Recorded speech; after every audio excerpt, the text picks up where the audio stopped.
ये जिंदगी छोटी बड़ी घाटियों का एक रास्ता है फरहान। कभी कोई घाटी चढ़ना पड़ता है तो कभी कोई घाटी उतरना पड़ता है। अपना पेट भूखा होने के बावजूद किसी भूखे को अपने हिस्से की रोटी देने को घाटी उतरना कहते हैं, और उसके बाद अपनी भूख मिटाने के लिए रोटी की तलाश करने को घाटी चढ़ना कहते हैं। और आप अपनी खुशियां दूसरों पर कुर्बान करने की फितरत में है फरहान। लेकिन जब आपको अपने दुखों से लड़ना पड़ता है तो आप ये घाटी चढ़ नहीं पाते। कोई कुछ भी कहे, आप जज्बात में मत आया करें। आप मानते हैं कि मैं बुरी नहीं हूं और मैं मानती हूं कि आप गलत नहीं हैं, तो फिर मसला कहाँ है?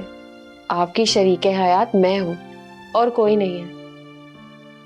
जब तक हम एक दूसरे को समझकर एक दूसरे की खातिर एहसार और कुर्बानी के साथ नहीं चलेंगे तो ये जिंदगी आसान नहीं होगी। हानिया खुद नहीं लड़ना चाहती अपनी सास और शोहर से, तो आप लड़कर क्या करेंगे? जब वो सब्र और बर्दाश्त के साथ अपने हालात से लड़ना चाहती है तो आप उसकी लड़ाई में क्यों दखल देना चाहते हैं? आप हानिया से मिले, उसे हिम्मत और हौसला दें जिसे उसे बहुत जरूरत है। उससे बात करें, उससे समझने की कोशिश करें। वो हदीका बनना चाहती है, लेकिन मैं मानती हूँ वो हदीका से भी ज्यादा अच्छा बनने की कोशिश कर रही है। उसे उस कोशिश में लगा रहने दे फरहान। मैं जानती हूँ इस कोशिश में उसकी कामयाबी है। जो हाथ उसके शौहर ने अपनी शरीके हयात पे उठाया है, मैं जानती हूँ वो हाथ जरूर टूटेंगे, बिल्कुल उसी तरह जिस तरह आपकी अम्मी ने मुझ पर हाथ उठाए थे। वो हाथ तकरीबन टूट चुके हैं।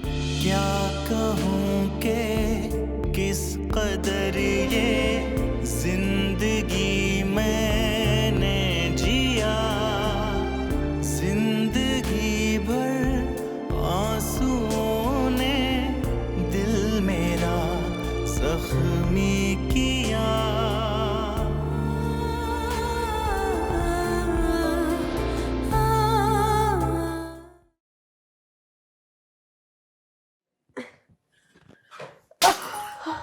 हानिया, तुम्हें पानी चाहिए था तो मुझे जगा देती।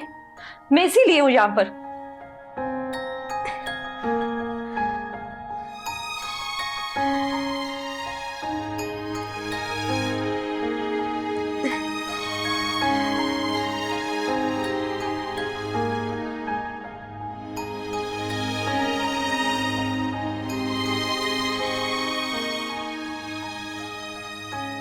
हदीका भाभी कहाँ है?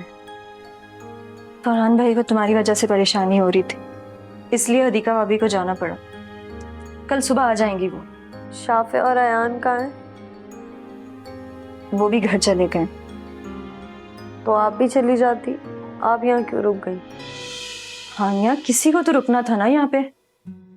कल से किसी और को रुकने का कह दिएगा, लेकिन आप मत रुकिएगा।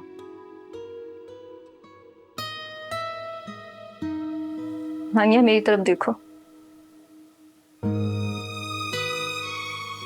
आई एम सॉरी, मैं बहुत तकलीफ में। तुमने ठीक कहा था, मुझे एक बुरी औरत पर हाथ नहीं उठाना चाहिए था। चाहे वो जालिम सास ही क्यों ना हो। हानिया, मैं तुमसे माफी मांगती। क्या आप अम्मी से माफी मांगेंगी?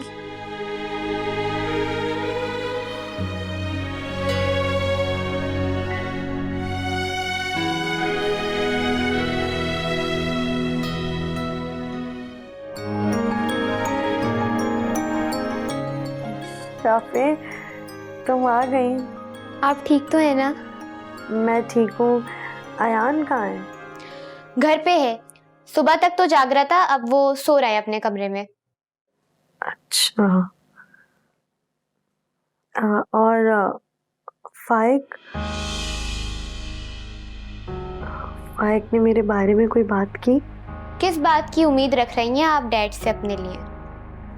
नहीं नहीं, मैं तो बस हद है हानिया, कल रात वो तुम्हें जान से मारने वाला था, तुम ऐसे पूछ रही हो जैसे वो तुम्हारी फिक्र कर रहा होगा।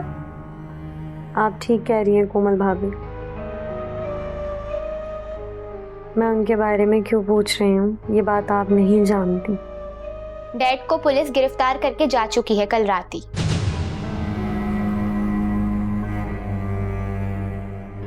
अब आपका भला इसी में ये कि आप हमारा घर छोड़ के चले जाएं, जैसे हमारी मॉम गई थी। शाफे, एक घर में तुम्हारा जिस्म जख्मी हो रहा हो और दूसरे घर में तुम्हारी रूह। बताओ फिर तुम मुझे किस घर में जाना पसंद करोगी? आप जानती हैं ना, अब उस घर में मैं भी नहीं रहना चाहती। शाफे, तुम्हारे लिए तो तुम्हारी मॉम का घर होगा ना। मेरे घर में तो मेरी माँ भी मजबूर है। मैं वापस अपने ससुराल के घर में ही जाऊंगी। तो फिर मैं भी तुम्हारे साथ जाऊंगी। हॉस्पिटल से घर शिफ्ट होने के बाद जब तक तुम ठीक नहीं हो जाती मैं तुम्हारे साथ रहूंगी। नहीं नहीं कोमल भाभी। अच्छा, अब ज्यादा बातें ना करो, मुझे बताओ तुम्हें भूख लगी है तो कुछ खाने को लाऊं? हाँ, चाय बिस्किट ले आए। ओके।